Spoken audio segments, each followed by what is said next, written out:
Although Sara Gilbert dated Johnny Galecki for years on Rosie, and something felt odd. Every kiss made her unhappy, and she didn't know why. She then fell in love with a famous 18-year-old woman. But she buried it for nearly a decade. She feared Hollywood would end her career. Finally coming out in 2010, the secret had cost her something she could never get back. It turns out she was shielding someone unexpected. Born Sarah Rebecca Abeles on January 29, 1975, at St. John's Hospital in Santa Monica, California, Sara Gilbert was born. Barbara Cowan, her mother, was a 1950s child actress, and Harry Crane, her grandfather, was the man behind The Honeymooners, a 1951 comedy show.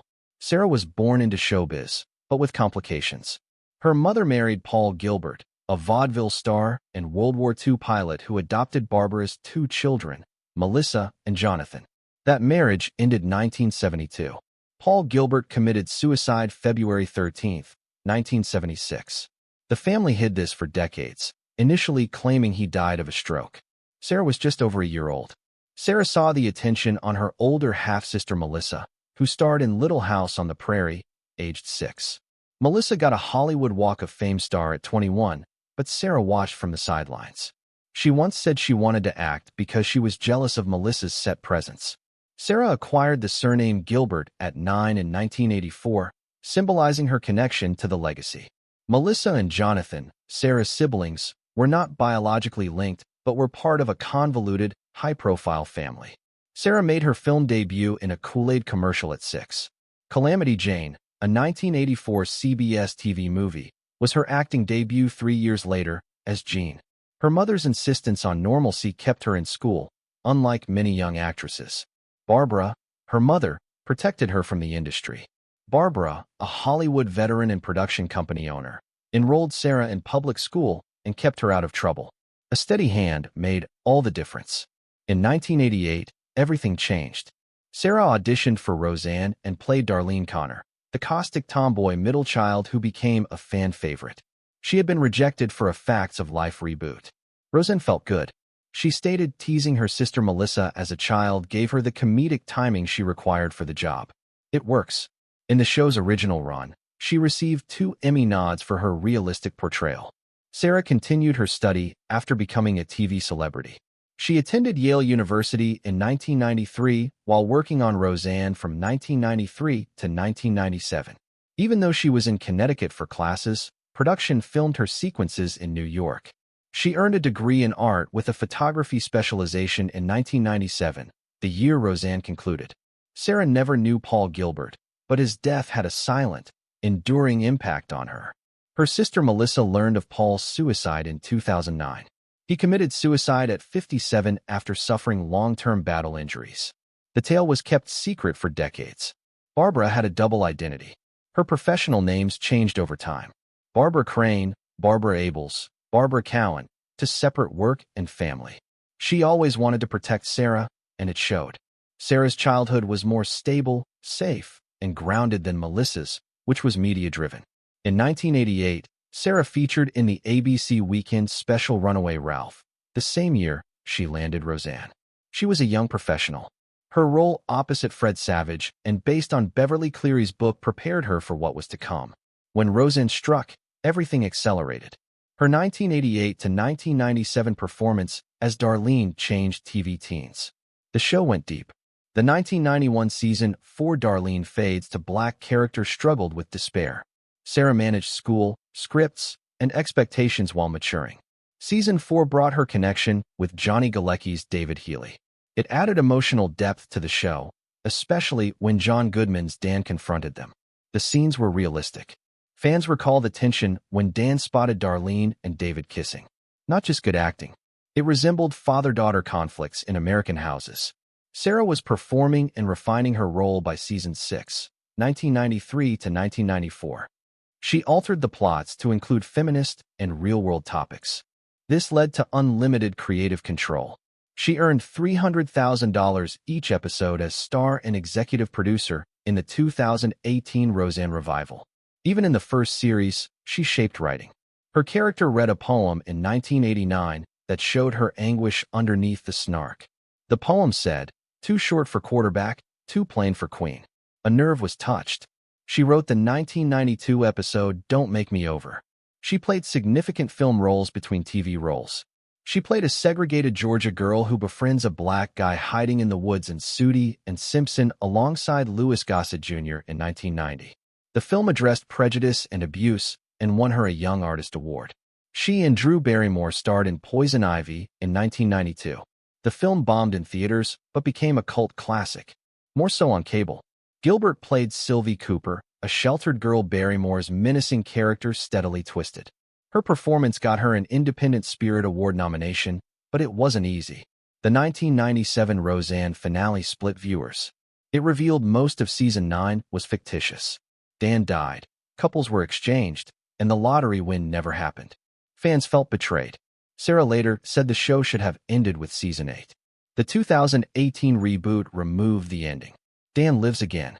Sara may now control the story from behind the scenes once the chronology reset. Sara Gilbert became Dr. Jane Figler on ER in late 2004, a peaceful medical student navigating County General's tumult.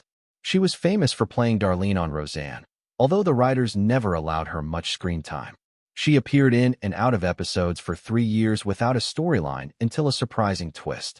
She was written into a bizarre BDSM relationship with Dr. Crenshaw, which only caught attention because nothing else about her role stood out. Even that failed. After long absences, Gilbert would return without explanation. Between 2004 and 2007, she appeared in 15 episodes but did not impress. It was like seeing Darlene in Scrubs in the background as the show went on. The Big Bang Theory followed. In October 2007, she played Dr. Leslie Winkle, a strict experimental scientist who became Leonard's love. Fans noticed her sharp deadpan delivery. She appeared early in the Fuzzy Boots corollary and returned in popular episodes like the Hamburger Postulate and the Codpiece Topology. The writers seemed to have something. Season 2 brought her to the main cast, but it didn't endure. Her recurring status returned in 2009. The show failed to understand her. She wasn't Penny. She wasn't Amy. Her bluntness wasn't always appropriate. Gilbert said the writers reached a wall with her character in a 2025 interview. Her last significant appearance was in May 2010 when Leslie rejected Leonard's casual proposal. She returned in 2016's 200th episode for Sheldon's birthday, but the door had silently closed by then. Behind the scenes, Gilbert was working on a non-sitcom project. In December 2009, As the World Turns was being canceled after 54 years, she offered CBS a new chat show. The premise was simple: motherhood-focused discussions of life, family, and news. Later on Ellen, she joked that she was unfit for it. The network accepted a shy, quiet, non-small talker. She beat an Emerald culinary program and an Andy Richter pyramid revival. It was approved by CBS in July 2010. The lecture aired October 18th, that fall. Gilbert was more than a co-host. She created and executive produced, setting the tone. The initial roster was Sharon Osbourne, Julie Chun, Holly Robinson-Peete, Leah Remini, and Marissa Jarrett Winokur. This felt different from the start. The chats were honest and occasionally awkward. The show explored conflicts and vulnerability, unlike other daytime shows. Fans stayed because it felt true. In Season 2, ratings confirmed it. The show had 2.45 million viewers in 1 week in January 2012. Over February sweeps, it rose 4% overall, 10% in women 25 to 54, and 13% in women 18 to 49. March saw CBS renew it. Talk outperformed View in 2016. Wendy Williams and Ellen to win Daytime Emmys. Sara Gilbert led the performance with a powerful and timely vision, according to critics. This bravery appeared in the show's most emotional moments. Gilbert revealed a secret during Secret Week in September 2013. While filming Roseanne and dating Johnny Galecki, she realized she was lesbian. She didn't understand her feelings. She didn't know why kissing Galecki made her feel depressed. After she told him, he listened, supported her, and never revealed her secret. Years later, she called Galecki before saying it on the program. He promised to be there and hold her hand if needed. It reminded viewers why the show worked. It accepted painful truths. Gilbert had performed the show for over a decade by 2019. Her departure was announced April 9th. She informed the crowd she liked her work but was unbalanced. The Connors had to sacrifice something to raise 3 children. Her youngest boy was 4, and she hadn't finished his baby book. It was then she knew. She finished August and taped her last episode on August 2nd. She promised occasional cameo appearances, but her full-time run was over. Sara Gilbert never imagined a doodle would cause this. On her daytime chat program, she and John Goodman played with previous characters again for fun. But something clicked. The spark persisted. She kept wondering about what it would mean to bring Roseanne back, not just as nostalgia, but as genuine. She proposed it. She wanted it gritty, genuine, and full of real family difficulties. Crushed dreams, opioid addiction, parents returning home. She was honest. The character Darlene was now a single mother of 2 who had failed in the arts and returned to her childhood home. Sara wanted the show to be honest about what happens when life dashes early hopes. ABC ordered 13 episodes before the first aired because they liked the premise. Production resumed in August 2018. Show was returning. It was like a bomb when the first episode aired on March 27, 2018. 18.2 million watched. The following program drew even more viewers. 18.6 M. It surpassed Young Sheldon as the season's biggest premiere. ABC revived the series 3 days later due to the high ratings. Behind the scenes, things were starting to break. Unreliable Roseanne Barr. The crew would text each other in surprise when she exploded on set. Who was around didn't matter. Producers disagreed too. Barr thought for herself, as did Whitney Cummings. Wanda Sykes was also opinionated. Doing anything was hard. Younger crew members were always alert. It was like everyone was going across a minefield, hoping Barr wouldn't detonate today. It worked, but barely. Sara Gilbert grinned throughout. She cried on her chat program about the viewership. She thanked Roseanne in front of millions. She was pleased with their work. But behind closed doors, she held everything together with her bare hands. She sought to maintain a cheerful atmosphere, discourage younger people from quitting, and prevent Barr from exploding. But each week grew harder. Tweeted stuff she had to remove. Every time she answered the phone, producers worried. Sara knew she was caught. She starred. She produced. She fought to restore it. Now she was struggling to keep it together. Even though ABC was ready to continue, she felt they were running out of time. Everything concluded at 2:45 a.m. on May 29, 2018. Everything collapsed when Roseanne tweeted. She wrote, she was referring to Valerie Jarrett, a black Obama confidant. Internet burst. ABC ended a couple hours later. ABC President Channing Dungey immediately canceled the show after calling the post repulsive. The CEO of Disney stated it was the only choice. Wanda Sykes quit immediately. Sara wasn't warned. She learned via fire drill-like emergency conference calls. About 200 cast and crew members lost their jobs overnight. One tweet ruined ABC's biggest comeback in years. Sara was calm. She rushed to save anything, but the show was over. Actual damage occurred later. Sara tweeted the same day that Roseanne's words were awful and didn't represent the show's cast. She expressed disappointment and meant it.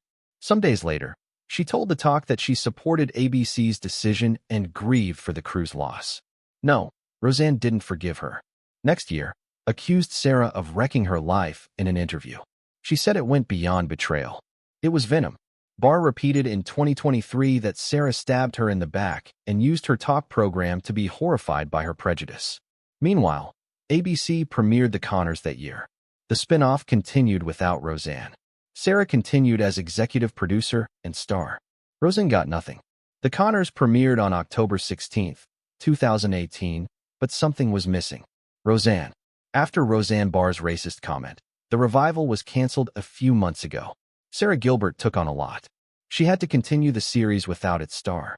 The family learned Roseanne died of an opioid overdose in that premiere, which over 10.5 million people watched. The house was full of painkillers. To control knee pain since surgery was too expensive, Roseanne had been covertly taking medicines from various sources. Sara, Bruce Helford, and Dave Kaplan reworked Darlene as a single mother who returned home. It annoyed Roseanne. She deemed it too dark, but ABC insisted. They let the new plot unfold, reviving the Connors on TV. Sara directed, not simply acted. She starred and executive produced all 111 episodes and 7 seasons from 2018 to 2025. Season 3 began in October 2020 and hit close to home. COVID was everywhere, and the show reflected that. Family donned masks. Factory worker Darlene. Mark measured door temperatures. Not stage guesses. Sara and the other writers based the sequences on their pandemic experiences. Even filming differed. Audienceless. Continual testing. Unless the camera rolls, masks on set. Sara said it felt odd and vulnerable to act without a mask. They persevered, recounting job losses, eviction warnings, and isolation. She later stated it provided her meaning in an uncertain period. Not everything went well. Later that season in 2020, ratings plummeted. Political fatigue was widespread. Viewers were bored with serious content. A special live show on February 11, 2020, connected to the New Hampshire primary, temporarily raised ratings to 6.34 million. It didn't last. Many sought a political break. Mid-season, Sara and the producers shifted course. They added humor, centered on uncomfortable dating and family drama rather than big subjects. Pivot worked. The Connors remained ABC's top comedy and trailed Modern Family by 275,000 viewers among younger viewers. All this cost money. Sara earned $375,000 to $400,000 per episode in the final season. She, John Goodman, and Laurie Metcalf were among the highest earners. It wasn't easy cash. Maintaining the Connor legacy without Roseanne was heavy. After years of embodying those characters, balancing weekly shootings, production pressures, and family life, Sara stated the experience reached deep in our souls. She said it didn't feel genuine when filming ended in 2025. She and Laurie kept repeating they couldn't believe it. The end was April 23, 2025. Last episode was a two-part conclusion. It was 37 years since the show began in 1988. On one memorable occasion, the actors shattered the fourth wall. Their tears were sincere. They said good night individually. Dan Connor, John Goodman, sat alone on the couch. He then turned to the camera, paused, and whispered good night. That was his idea. The perfect ending for a long-running show. Sara's journey went beyond the show. Something felt wrong when she dated Johnny Galecki in the early 1990s. She said she kissed him and felt sad and confused. Johnny initially didn't understand. He supported Sara when she said it was about her sexuality. She was scared, fearing career loss, worried no one would cast her again. The woman she dated was 18 years older and famous. Everything was secret. She carried that fear for a long time. Sara officially came out in July 2010 while promoting the talk. By then, she had been with TV producer Ollie Adler for nearly 10 years. They had 2 children, Levi Hank, 2004, and Sawyer Jane, 2007. I don't think of things as out or in, she said at the press conference. I think I am myself. In 2011, she and Adler split. They stayed close and agreed to co-parent. After that, Sara fell in love again. This time with Linda Perry, the singer from Four Non-Blondes. They started dating in late 2011. On April 8, 2013, Sara astonished everyone by announcing their engagement live on the talk. The proposal had happened during a picnic. Linda pulled out t-shirts one by one. Will you marry me? And then came a ring. To top it off, John Wade arrived and sang, "Missing You for Them Live." Their relatives were hidden nearby, watching the whole incident. They married on March 30, 2014, along the water in Malibu as the sun went down. Their son, Rhodes Emilio, was born on February 28, 2015. But life got crazy fast. With Roseanne, the Connors, and the talk, Sara was busy in 2017 to 2018. April 9, 2019, she cried on air and stated she had to quit. She couldn't balance it all anymore. Her 4-year-old kid was youngest. She hadn't even made his baby book. Her final talk episode aired that August. She separated from Perry on December 27th, just months later. Although it took 5 years, the divorce was never ugly. It was confirmed in December 2024. Still, they kept close. "We'll always be a family," Linda told People in June 2025. Sara concurred. She said, "It's a lovely connection." They co-parent 9-year-old Rhodes. Nobody provided spousal support. Linda quipped that Sara must toss her out because she visits so often. Sara continued working. In May 2019, she started a production firm. With Tom Werner, Sara plus Tom. A significant deal. Tom was the same producer who cast her as Darlene at 13. Production manager Mandy Summers joined. They simply wanted to develop entertainment that made people laugh and cry. Sara departed the talk a month earlier to pursue similar initiatives. She also wants to return to Big Bang Theory. She expressed interest in reprising Dr. Leslie Winkle and Stuart Fales to save the universe in 2025. She said leaving the original show was unplanned. She thought authors didn't know how to handle her character. She's always eager to work. Sara is delighted to join the upcoming spin-off with Barry Kripke and Bert If They Call. Some old shadows remain. Sara spoke out after Roseanne's 2018 Twitter fiasco. On June 3, 2018, she told The Talk that it had been a trying week and many were hurt. Her prior tweet condemning Roseanne's comment caused an uproar. Roseanne never pardoned her. She said Sara deceived her. At a 2023 podcast, she accused her of violating a protection promise. She said killing her character was designed to make her commit suicide. Sara never replied. She supported ABC's choice despite over 200 crew workers losing their jobs. The end of the Connors marks Sara Gilbert's fresh beginning. Darlene was her name for nearly 40 years. It may be finished, but her next chapter is only beginning. Professor Judd in Netflix's Unusual was her dramatic performance. She's still crafting stories with Tom Werner and Turning Up. She aims to make meaningful, hilarious, and moving things. She's far from done, no matter what she does next.